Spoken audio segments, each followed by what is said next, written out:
something to say. Hi, everybody. Uh, I am delighted to have my next guest on. What she's doing in the world just makes my heart sing. It really does. When we found each other, I kept thinking, okay, she would be great for a recording, but I got to bring this woman live and see doing all these amazing things. And plus, she lives in Michigan. And a lot of my husbands, oh, there she is. Yay! Hi, Sandy. Sandy, I was just bragging about you. Oh, thank you. It's good to be here. I'm so happy you're here. I was telling them that when we connected, I was like, oh my God, what she's putting out in the world, I just have to have this woman on live. And I was saying that it would be great to do a recording, but I wanted everybody to see you down and dirty and raw. And I was talking about the fact that my husband's family grew up in Michigan and we still have family there. Okay. Yeah, but I've never been to Michigan. What part of Michigan? I think the family that still lives there is near Grand Rapids. Okay. That's about 2.5 hours from Detroit. So I'm in the Detroit area. Yeah. Yeah. But I don't know where I know they grew up on a dairy farm, but anyhow, it's someplace I am going to see. Yeah. All right. Nice. So it's beautiful. That side it's beautiful over there. Is it? Oh yeah. Right at the Lake Michigan side. Yeah, it's gorgeous. I've been to Chicago though. Okay. And I love Chicago. Yeah, it's a great city. Before we get into why we should move to Michigan or visit, let's talk about why I really brought you on, which I am so excited about. And trust me, it's not just because your name is Sandy, and it is a gorgeous name. We know that. Sandy, say your last name that you use as an author. I use Ciaramitaro, which is my author name. It's my Italian roots, so I like to use that. Ciaramitaro. Ciaramitaro, yeah. Ciaramitaro. All right, we're going to call you Sandy for now. Yeah. Sandy. Okay. Let me read your bio, Sandy. All right. Okay.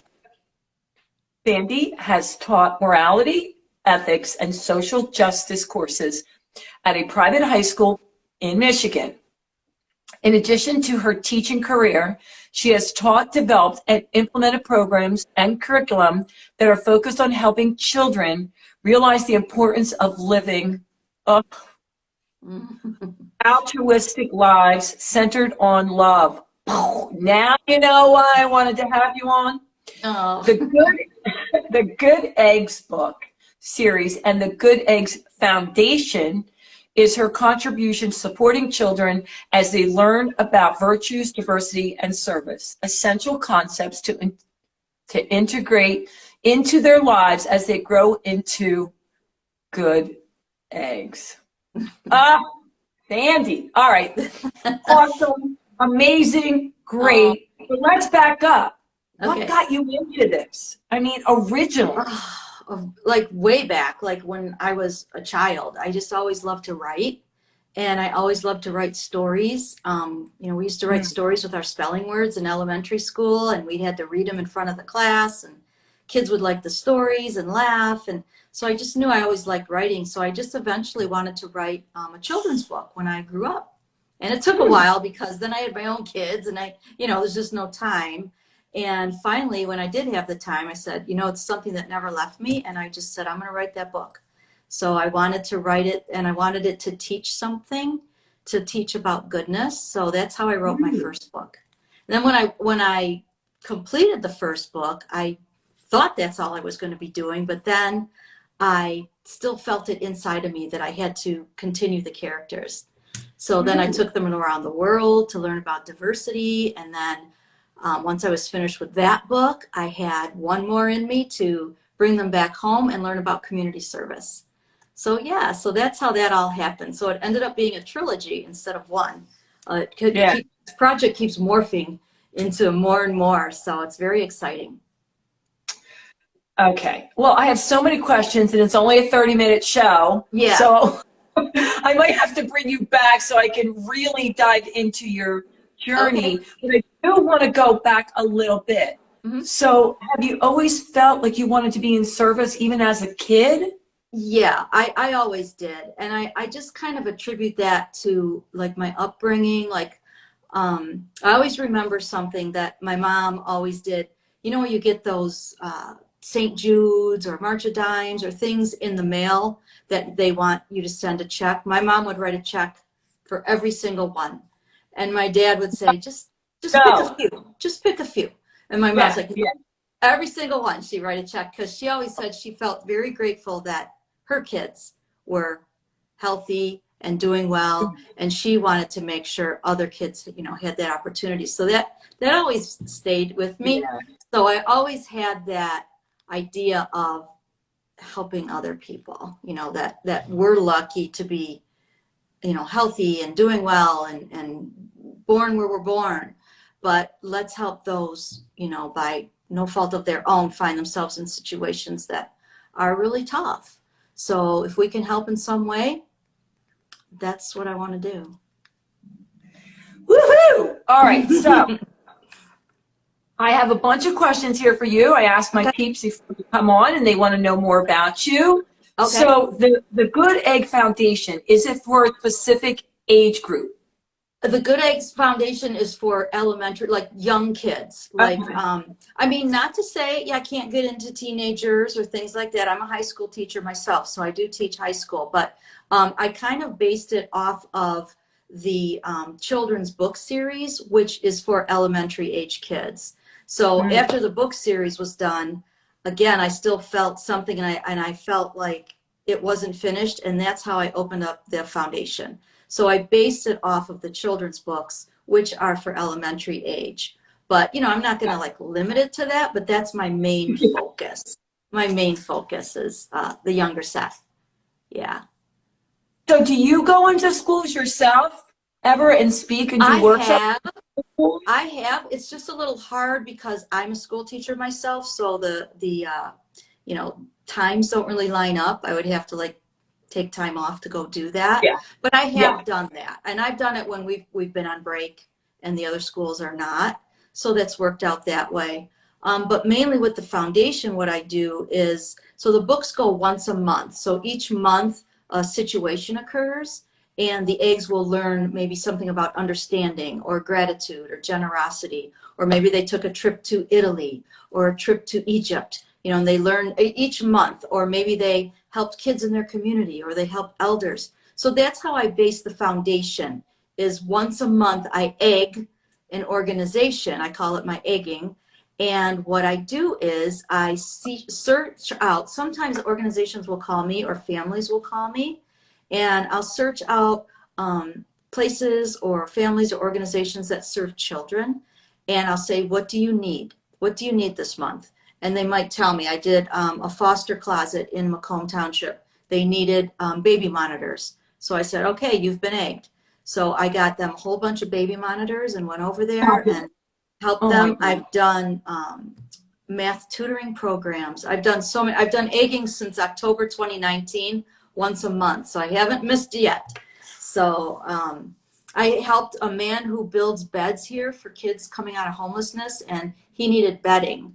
So I said, okay, I'm going to egg you. And I got a whole bunch of those bed in the bags, you know, with the comforter and the sheets and all of that. And I went to where he builds his beds and I egged him. So my dream is to, I know they sound small right now, but I want to get it bigger and bigger so that I can do large eggings. I would love to do playgrounds for underserved schools. I would love to do scholarships to get kids, you know, in school or college. I have visions going on in my head.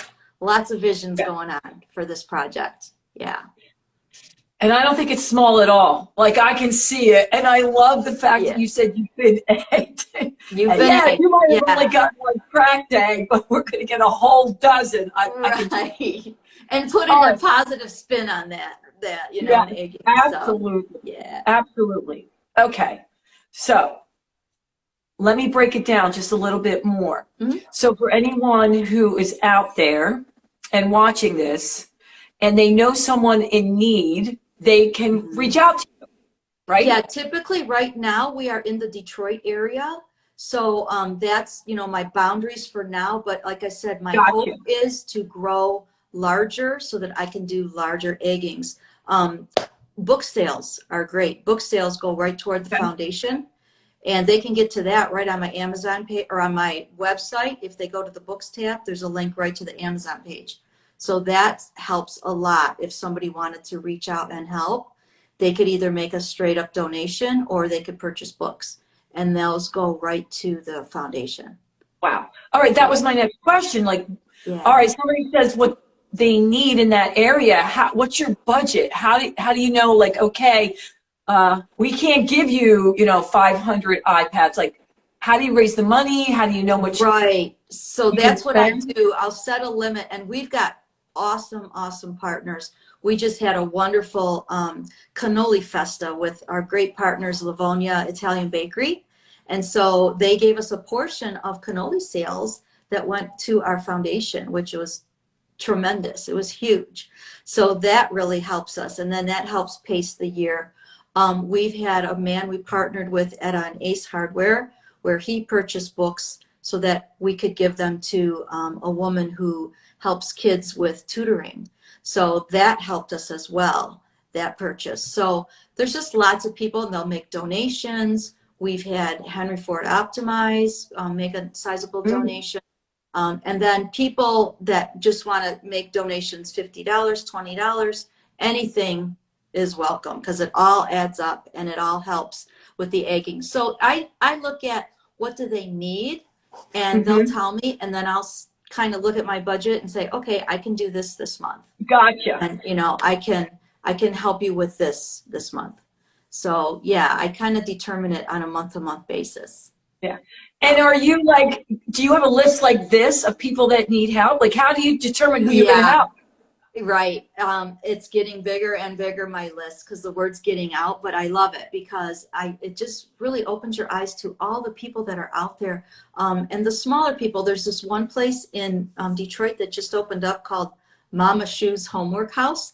And I can't wait to egg her. So I haven't called her yet, but she just opened this amazing home in Highland Park, and they decorated it and got it all fixed up, and the kids have a safe place to go and study. So I want to call her and see what she needs. Gotcha. Her. So yeah, and you might see these things on the news, and I write it down, and like, oh, that's a good one, that's a good one. And so I have a list going. So yeah, I think I have a list going through June of next year, but I haven't contacted every single person yet. So we'll see how all that goes. But yeah, there's not a lack for eggings, that's for sure. Yeah.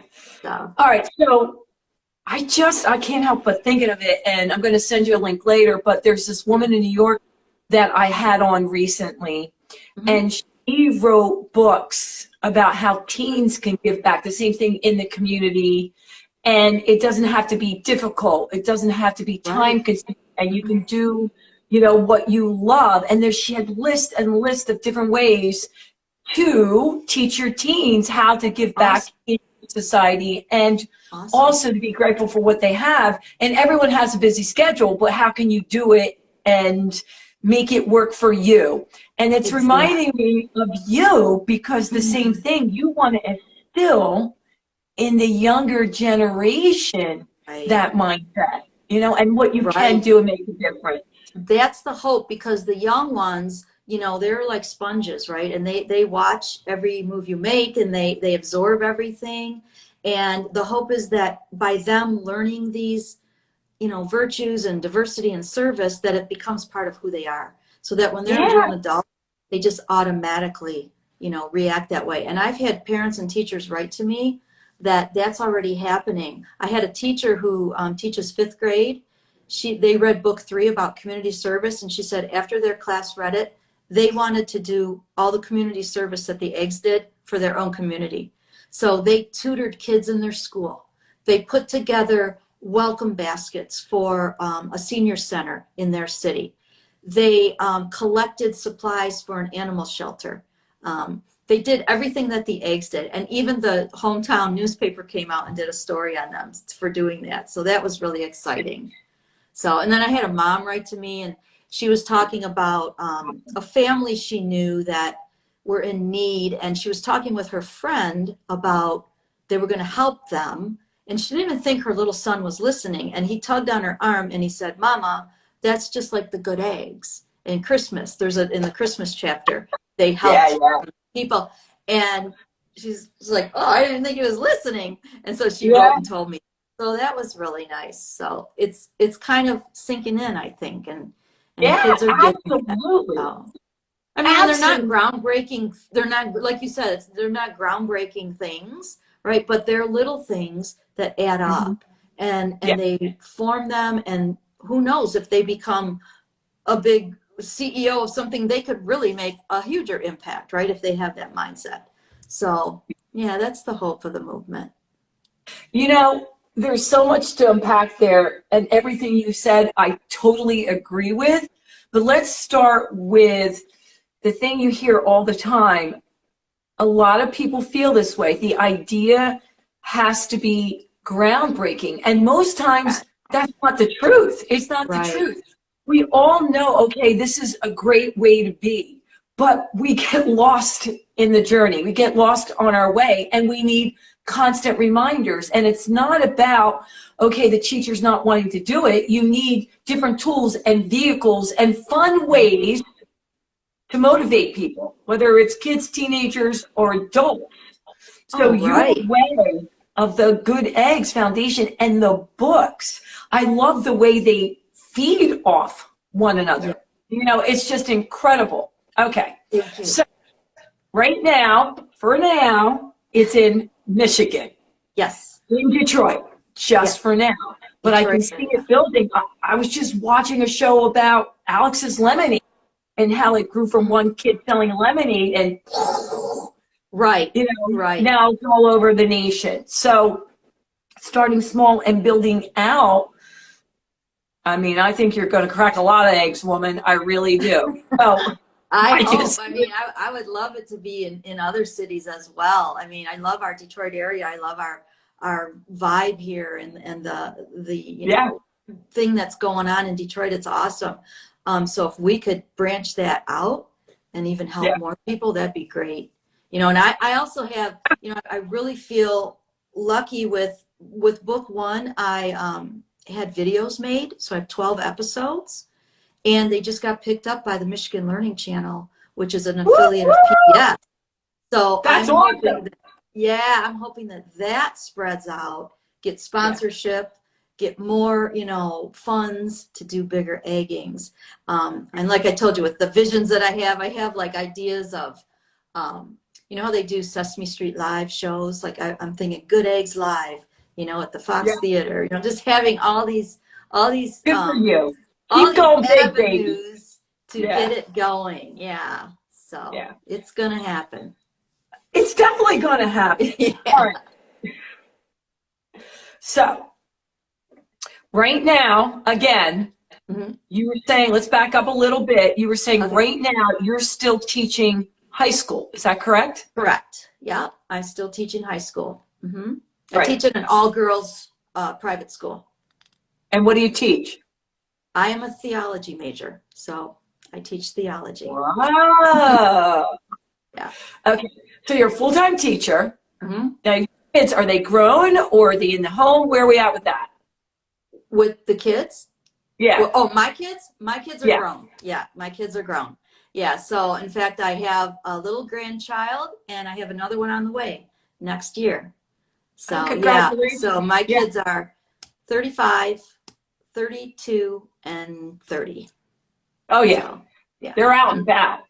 So that's why you were saying, even though you're full-time at school, you have extra time because the kids are out of the house. Right. So I do, you know, teach by day, and then I do eggs by night and weekends. So, yeah, so it's very, very busy.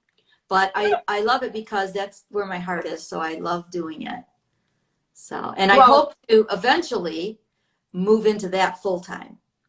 So that's why I was going. I said for now, you know. Right. Retire from teaching and then get into that full-time, for sure. Absolutely. I mean, and I can see it. All right. So let's get into a little bit the tips you sent over. Okay, because I think, they're really, really important.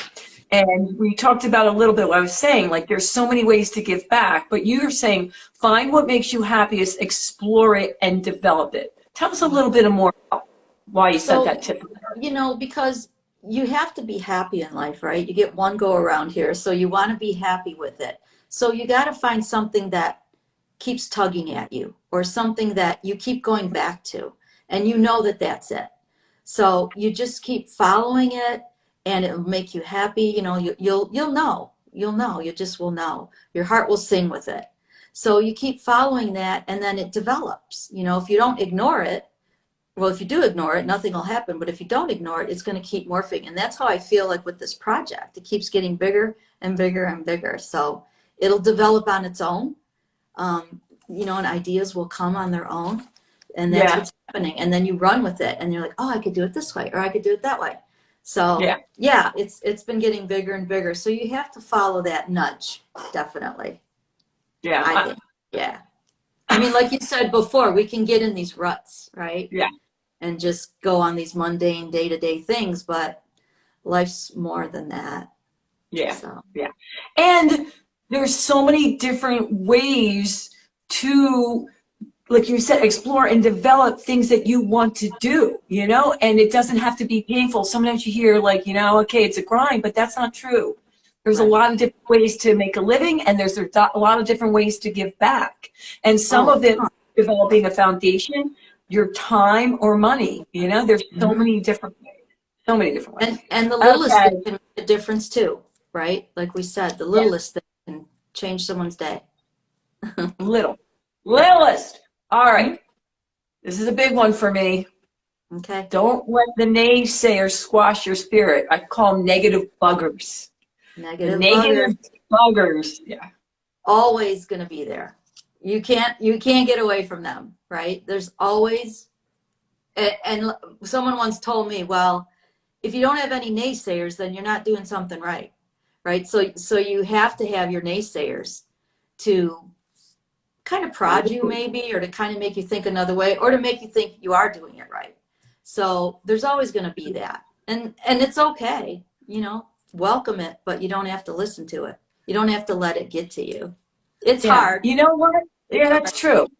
That's true. But, because when I've been very convicted on something, no matter what somebody tells me, I'm still going forward.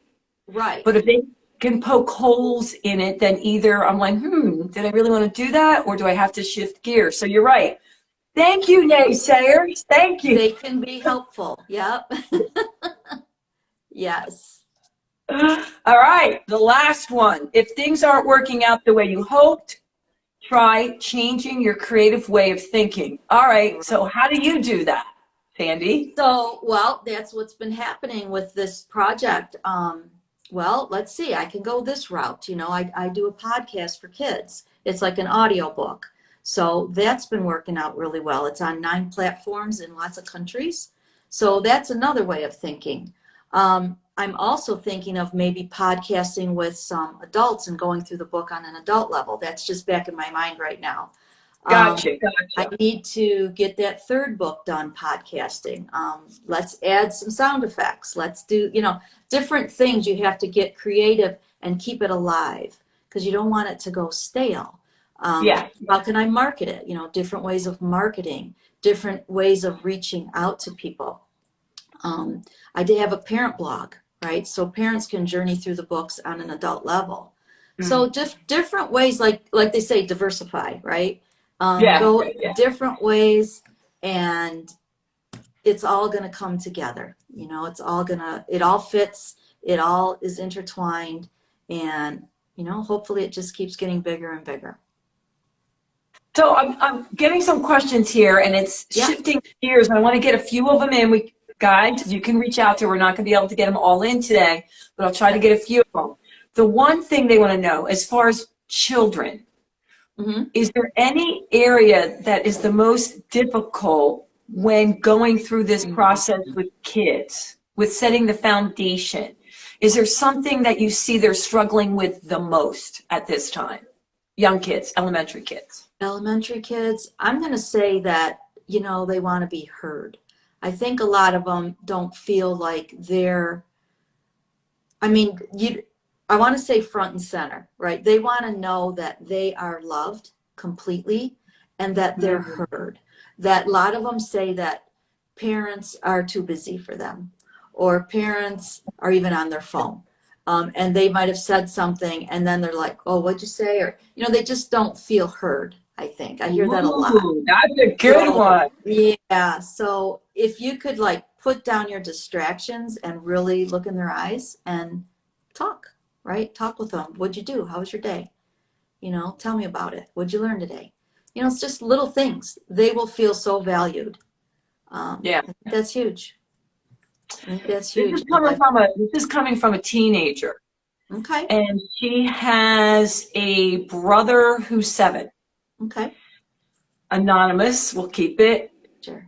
How do I teach my parents that what they're asking us to do, ooh, they are not doing? They're always saying, go do this, give back, help someone. But I never see them doing it. Oof. That's a tough one. Because that's, our job as parents too, is modeling the behavior. And it sounds in this case, maybe it's the opposite. So maybe the teenager, model it yourself, grab hold of it and model it yourself. And you might be able to teach your parents something then. It might be the opposite in this case. Parents learning from their child, which happens too, right? That happens a lot. But maybe she can just take hold and do it herself. Be your own person, do it yourself, and your parents will take note. That's a way of teaching them, actually. Yeah. This is coming from a teacher. Yeah. She said, I'd like to hear Sandy's opinion. What does she recommend for a 2nd grade teacher who has a lot of children that really aren't receiving that loving family environment from home? That's a tough one. Yeah, that's a tough one. You can provide that in the classroom. That's as far as probably she can go, is what she does during the day, because she's not in their home, right?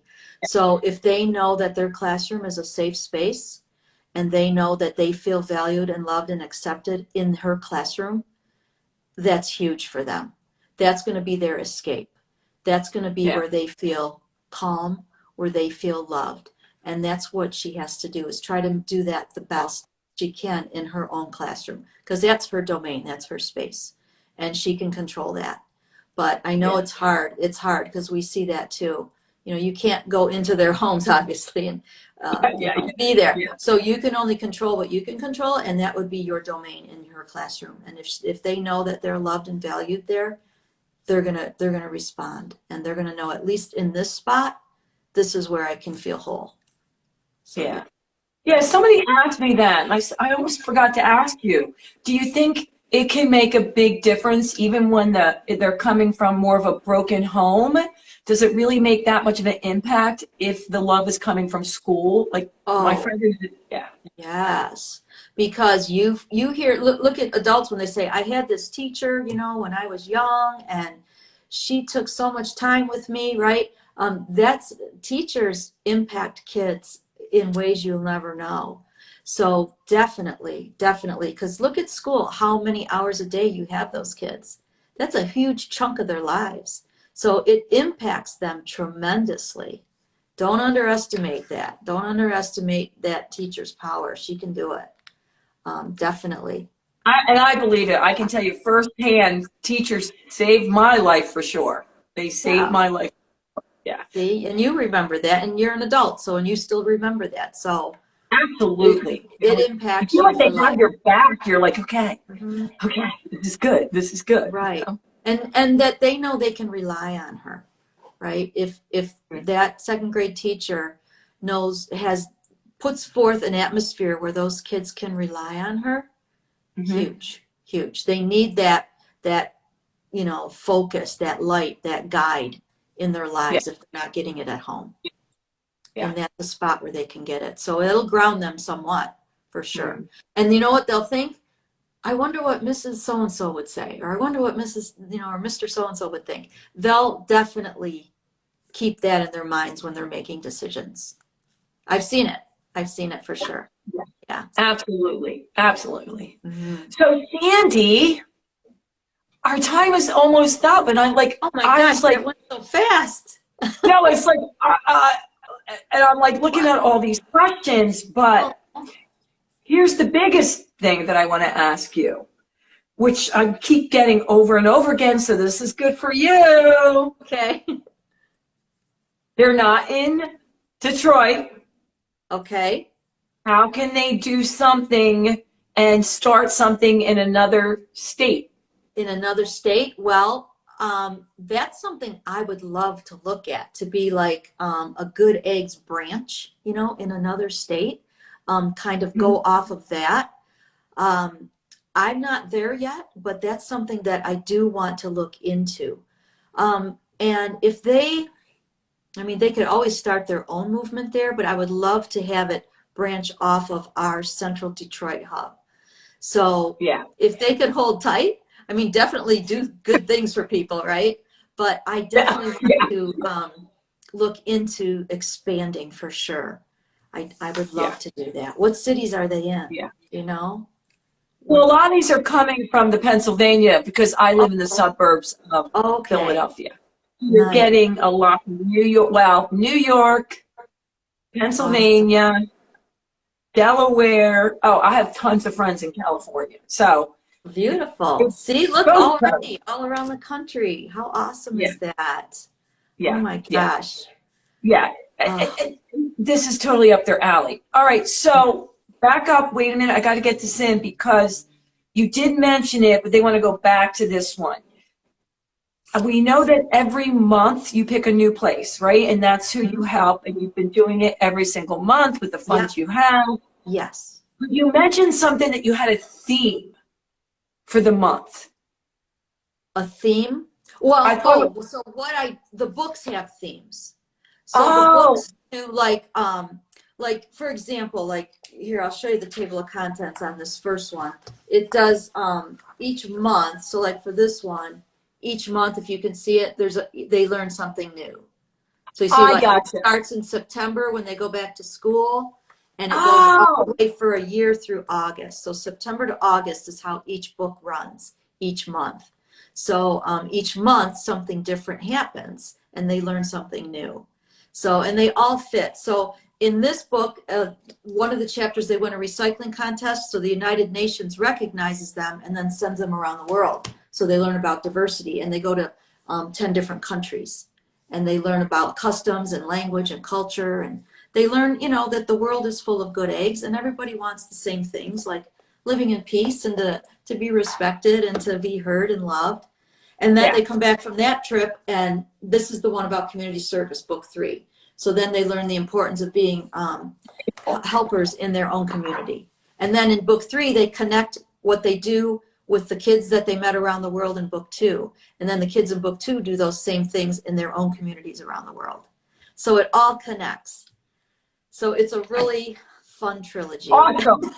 Awesome. Yeah. Set your foundation, baby. Yes. Set your foundation. Yes. So like I said, Sandy, any book sales go toward the foundation, and then they go toward eggings.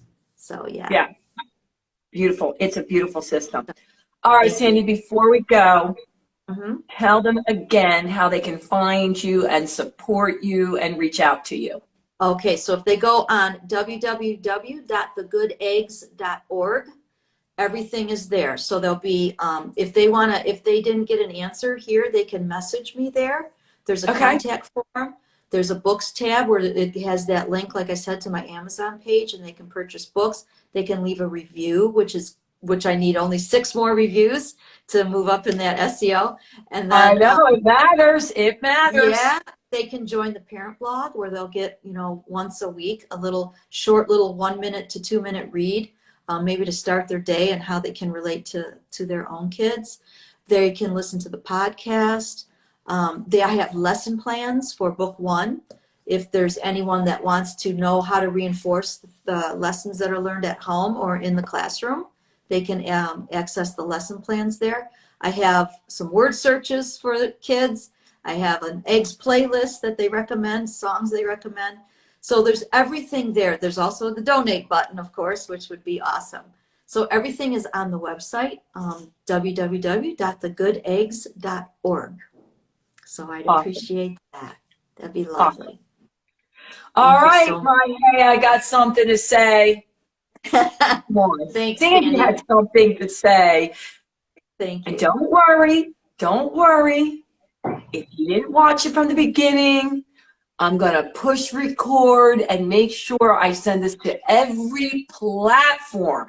Oh, So thank you. we would really, really appreciate it, my Let's Keep It Real people, if you share this, like it, rate it. It would mean the world to us. And you know what I'm going to say. Until next time. All right. Toodles. Bye, Bye. Thank you, Sandy. everyone. Thank you so much. Bye. Bye.